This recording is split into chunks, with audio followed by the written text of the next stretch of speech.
अस्सलाम वालेकुम रहमतुल्लाहि वबरकातुहू। अस्सलाम वालेकुम नाज़रीन। आज मैं 7वीं जमात की समाजी साइंस कली का तरीका इक्तसाबी नुकात 7 और इक्तसाबी महासिल 7 यानी अहद वस्ता में समाजी व मजहबी तब्दीलियों की वजाहत करेंगे। समाजी और मजहबी हालात उन्वान है इसका। इक्तसाबी महासिल है अहद वस्ता में समाजी व मजहबी तब्दीलियों की वजाहत करेंगे। वो हम आज जानेंगे। तो चलिए चलते हैं। पेज नंबर है 33। पेज नंबर 33 है। यहाँ पर इसका इंट्रोडक्शन देकर है। तारीख़ी सफ़ात में हमारे समाजी मजहबी अंधे अक़ायद को ख़त्म करने के लिए कई सूफियों और संतों ने काफ़ी जद्दोजहद की। इसके लिए उन्होंने अपना एक अनोखा रास्ता अपनाया। आज भी कई लोग इसी रास्ते पर गामज़न हैं। तकरीबन 12वीं सदी से लेकर 17वीं सदी तक तारीख़ में ऐसे कई अजीम हस्तियाँ गाँवों और मोहल्ले में फिर कर समाज में पाई जाने वाली कमज़ोरियों और कोताहियों की इस्लाह करने की बेइंतहा कोशिश की। तो आज हम ऐसी ही अजीम हस्तियों के मुताल्लिक़ जानकारी हासिल करेंगे। क्या आपके गांव में ऐसी कोई अजीम हस्तियां हैं? वो क्या काम करते हैं? इसके मुताल्लिक़ सोच कर आएँ या जानने की कोशिश करें। आपके गांव और इसके रास्तों पर गाते बजाते और नाचते हुए अक्ल दानिश की बातें लोगों को बताते हुए फिरने वाले लोगों को देखकर क्या कभी आपने गौर किया? यानी बच्चों को ऐसे सवालात पूछने चाहिए कि जो अक्ल दानिश की बातें करके घर घर कुछ मांग कर वो खाते हैं, लेकिन अक्ल दानिश की भी बातें करते हैं और कुछ गाते बजाते नाचते भी ऐसे करते हैं। तो क्या कभी इन्हें गौर किया है? तो बच्चे कहेंगे, हाँ जनाब, हमारे गांव में ये लोग हाथ से तंबूरी थामे गाने गाते हुए, कई लोग शिशुनाला शरीफ के उसूलों के गीत गाते हुए घूमते हैं और चंद लोग मोर के पंख पकड़े हुए अच्छे कलमात कहते हुए फिरते हैं। तो वो क्या कहते हैं आपको पता है? मौलम पूछेंगे तो कहेंगे उनके गाए हुए गीत बातें सुनकर समझकर लिखकर अपने कमरे जमात में आवेदन करें। यानी बच्चों को एक प्री एक्टिविटी के तौर पर ये हम देना होगा कि जो गाँवों में फिरते हैं, गाते फिरते हैं और अच्छी नसीहत की बातें करते हैं, कुछ डिवोशनल सॉन्ग्स गाते फिरते हैं, तो उनके मुताल्लिक़ आप क्या जानते हैं लिख कर लाएँ। तो उसके बाद यहाँ पर ये पैराग्राफ में दिया गया है, हिंदुस्तानी समाज को सूफ़ी संतों की देन। तसव्वुफ़ का आगाज़ ईरान से शुरू हुआ। 12वीं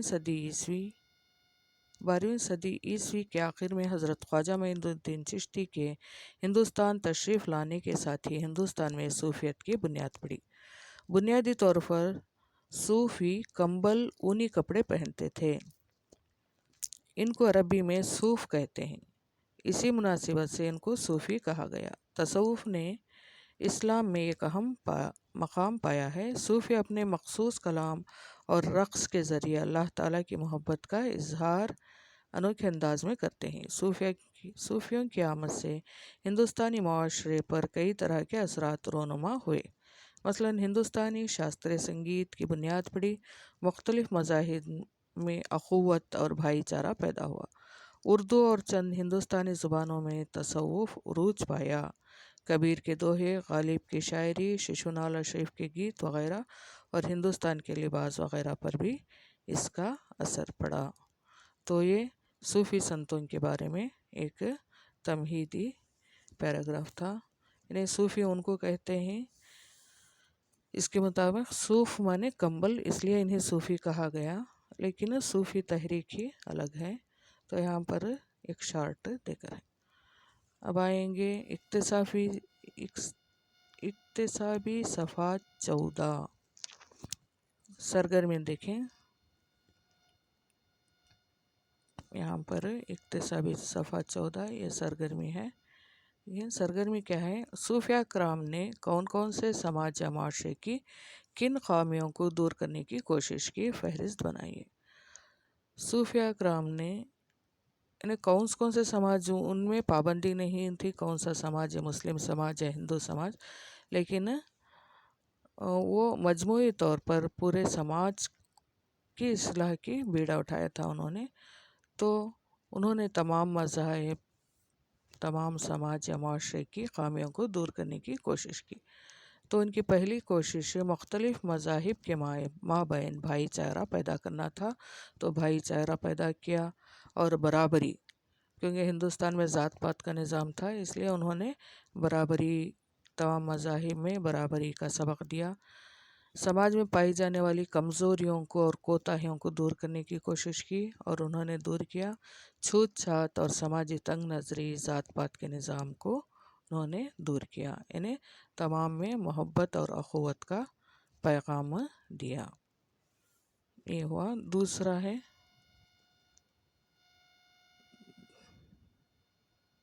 سرگرمی دو ہے یہاں. یہ دیکھیں سرگرمی 2 ذیل میں دیے گئے صوفی سنتوں سے تعلق رکھنے والے تصاویر ہیں. آپ ان تصاویر کے مقام اور ان کے بارے میں معلومات اکٹھا کر کے اپنے دوستوں کے ساتھ شیئر کیجیے. یعنی یہ جو تصاویر دے کر ہیں، یہ 3 تصاویر بھی صوفی سنتوں سے تعلق رکھنے والے ہیں. تو یہ پہلا تصویر ہے شیخ سلیم چشتی کا مقبرہ، اور دوسرا ہے خواجہ بندے نواز گیسو دراز کی درگاہ، اور تیسرا قطب مینار ہے. تو اب یہ کیا کرنا ہوگا، معلم بچوں کو ایک ایک گروپ بنا کر ان کے بارے میں جانکاری، ہر ایک گروپ کو یہ دیں کہ کے بارے میں جانکاری حاصل کریں، اور ایک گروپ کو یہ دیں اور ایک گروپ کو یہ دیں. تو وہ جانکاری حاصل کر لے کانے کہیں گے. تو وہ جانکاری کیسے، یا بزرگوں سے سن کر یا نیٹ وغیرہ گوگل سے کسی طرح سے بھی وہ جانکاری لانے کی کوشش کریں گے. پھر آخر میں معلم یا معلمہ ان کو اور تھوڑا ان جانکاری کو مکمل، یعنی تھوڑا اور معلومات فراہم کریں گے. تو اب یہ ہے یہ مقبرہ ہے. یہ مقبرہ حضرت سلیم چشتی، حضرت شیخ سلیم چشتی کا مقبرہ ہے. یہ کہاں پر ہے؟ یہ فتح پور سکری میں واقع ہے. یہ فتح پور سکری میں واقع ہے. یہ مقبرہ 1580 سے لے کر 1581 میں تعمیر ہوا. یہ فتح پور سکری میں واقع ہے. مغل فن تعمیر، مغل آرکیٹیکچر کا ایک بہترین مثال ہے، فن تعمیر کا ایک بہترین مثال ہے. اور اس کی اہمیت کیوں یہ مشہور یہ مقبرہ بہت ٹورسٹ کو اٹریکٹ کرتا ہے اس کے آرکیٹیکچر کی وجہ سے، اور روحانی طور پر اور بھی یہ مشہور ہے کیونکہ یہاں اکبر بادشاہ حضرت شیخ سلیم چشتی کا مرید تھا. وہ ننگے پیر چل کر ان کے مزار کو جاتا تھا.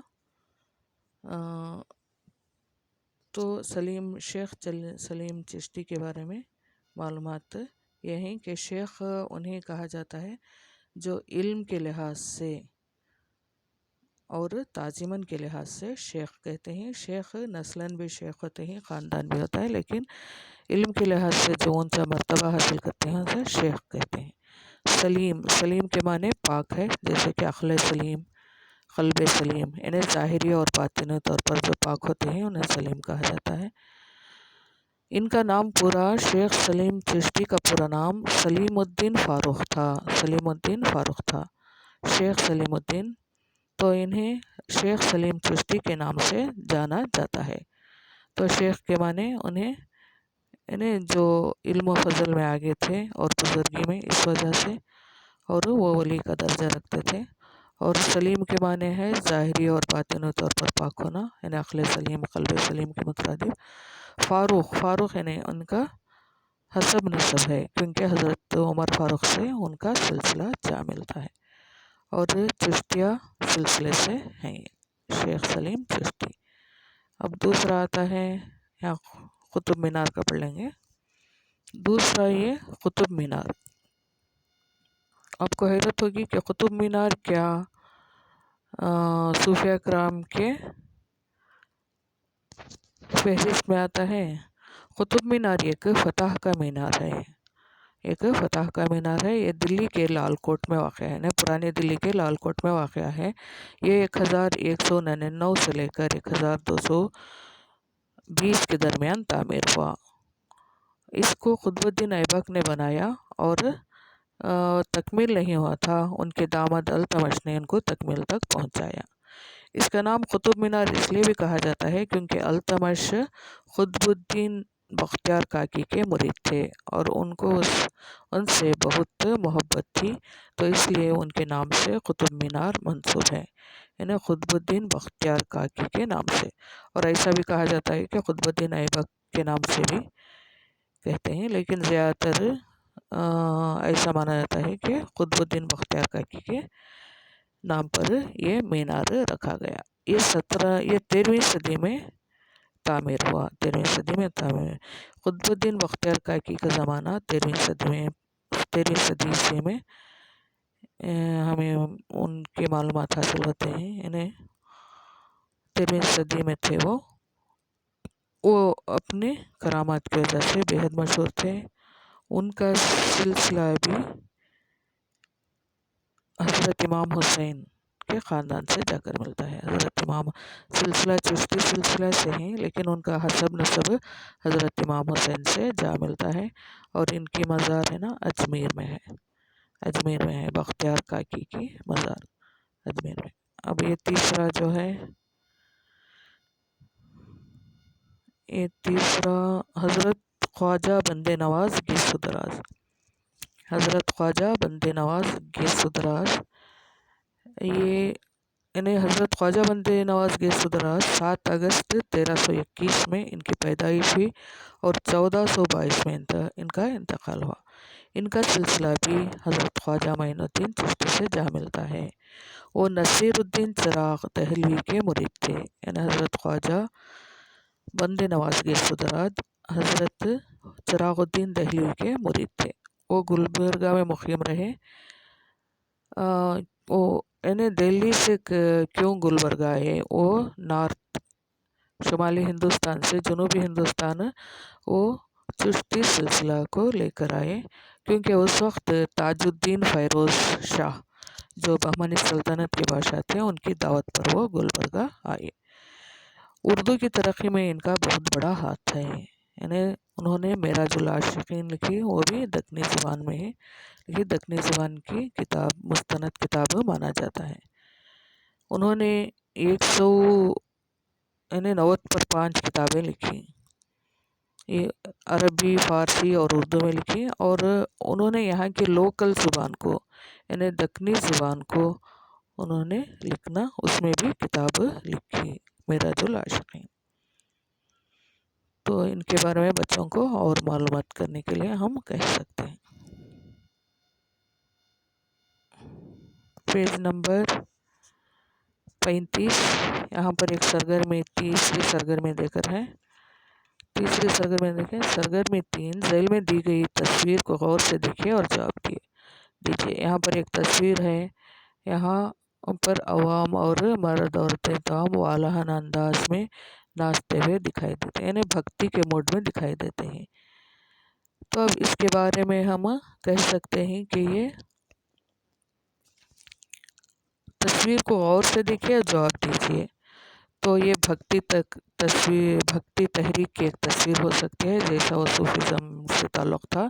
3 تصاویریں یہ بھکتی تحریک سے منسوب ہے۔ ہو سکتا ہے یہ کنک داس یا پرندر داس وغیرہ ان کے وقتوں کی ایک تصویر ہو، کیونکہ بھکتی تحریک 9ویں صدی سے لے کر 14ویں صدی تک بھکتی تحریک شروع ہوئی تھی، اور اس وقت تمام زبانوں میں یعنی پورے ہندوستان میں ہی بھکتی تحریک نے جنم لیا تھا، اور تمام زبانوں اور میں ادھر ادھر تمام ہندوستان میں بھکتی تحریک جنم لینے کی وجہ سے ہم کہہ نہیں سکتے یہ پرفیکٹ کہاں کی ہے۔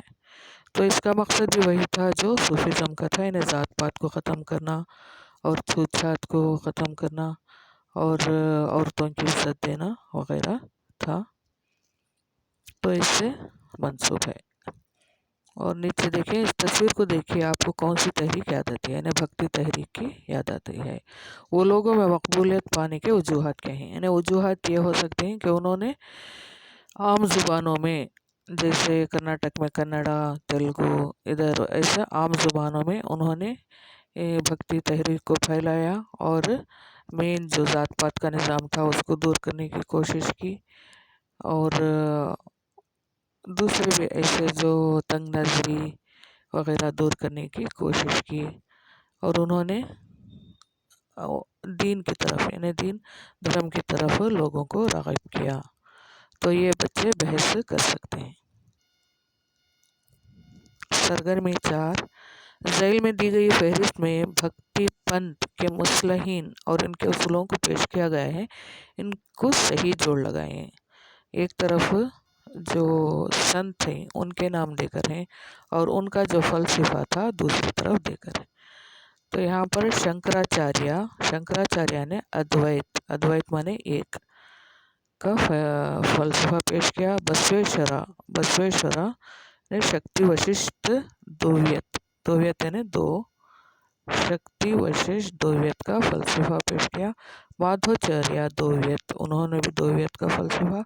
रामानुजाचार्य भी वशिष्ठ द्वैत का फ़लसफ़ा पेश किया। तो अब यहाँ पर नेक्स्ट पर देखें, सरगर्मी 5, दिए गए मुस्लिहीन के उसूल फ़लसफ़े के बारे में आप क्या समझ चुके हैं बताइए। यहाँ पर 4 मुस्लिहीन यानी संतों के नाम दिए गए हैं और उनके जो पैगामात थे उनको लिखना है। तो पहला है शंकराचार्य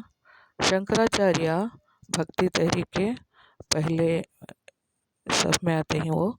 तो शंकराचार्य उन्होंने अद्वैत फिलॉसफी को जारी किया। अद्वैत माने एक, अद्वैत फिलॉसफी को जारी किया। उनका कहना था यानी उन्होंने ये फ़लसफ़ा पेश किया कि दुनिया एक माया है यानी एक जादू है। आत्मा परमात्मा दोनों एक हैं। आत्मा यानी जो रूह होती है वो परमात्मा यानी परमात्मा खुदा को बोलते हैं। तो आत्मा और परमात्मा दोनों एक हैं। अहम ब्रह्मास्मि है। तो उनका एक ये स्टेटमेंट में सो एक फ़लसफ़ा है। अहम मीन्स हम करको, ब्रह्मा खुदा होता है, समी यानी दोनों बराबर हैं, दोनों एक हैं, ऐसा कहा उन्होंने। दूसरा है रामानुजाचार्य उन्होंने वशिष्ठ द्वैत को जारी किया। उनका फ़लसफ़ा 2 था। जैसा शंकराचार्य ने कहा था कि आत्मा और परमात्मा एक है, उन्होंने कहा आत्मा और परमात्मा एक नहीं है। यानी आत्मा को उन्होंने ऐसा कहा कि आत्मा परमात्मा की तरह प्योर नहीं होती, यानी इंसानों से गलती होती रहती है, तो वो गलती को हम भक्ति के ज़रिए दूर करना, ऐसा कहा। ज़िंदगी और कुदरत ब्रह्मा के कब्ज़े में है। ज़िंदगी यानी जीवना बोलते ना, यानी क्या बोलते हैं, ज़िंदगी जीवन ज़िंदगी और कुदरत ब्रह्मा के कब्ज़े में है। आत्मा और परमात्मा तन्हाई में एक हो नहीं सकते। मुक्ति के लिए भक्ति का रास्ता इख्तियार करना चाहिए, उन्होंने कहा। उनका फ़लसफ़ा ऐसा था। बसवेश्वरा उन्होंने शक्ति वशिष्ठ द्वैत फ़लसफ़े को जारी किया। ज़ात पात की तफरीक नहीं करना चाहिए, खुलूस और सच्ची भक्ति ही शिवा तक ले जाती है। यानी उनका कहना था कि सच्ची भक्ति, भगवान की तरफ सच्ची भक्ति ही शिवा तक ले जाती है। शिवा यानी उन क्रिएटर को शिवा कहते हैं, जैसे हम अल्लाह को कहते हैं, तो शिवा तक ले जाती है। कायका का तस्वुर पेश किया। कायका यानी मेहनत। तो उनका एक फ़लसफ़ा था कायकवे कैलासा। तो ये बसवेश्वरा का था। लास्ट में है माधवाचार्य, उन्होंने द्वैत फ़लसफ़ा को जारी किया। उन्होंने कहा इंसान और परमात्मा यानी जीव और परमात्मा अलग अलग हैं, जैसे कि आत्मा और परमात्मा एक हैं बोले थे शंकराचार्य। उन्होंने कहा आत्मा और परमात्मा अलग अलग हैं। मुक्ति के लिए भक्ति का रास्ता इख्तियार करना चाहिए। मुक्ति यानी नजात के लिए भक्ति का रास्ता इख्तियार करना चाहिए, ये इनका फ़लसफ़ा था। और लास्ट पेज नंबर 36 में यहाँ पर मेरा इक्तिसाब किस तरह हुआ। सीखने के आमिल सूफी तहरीक और भक्ति तहरीक थे। तो اگر بچے پورے کر چکے ہوں تو ٹک کر سکتے ہیں۔ تو اتنا ہی، اگلا ویڈیو لے کر حاضر ہوتی ہوں۔ السلام علیکم۔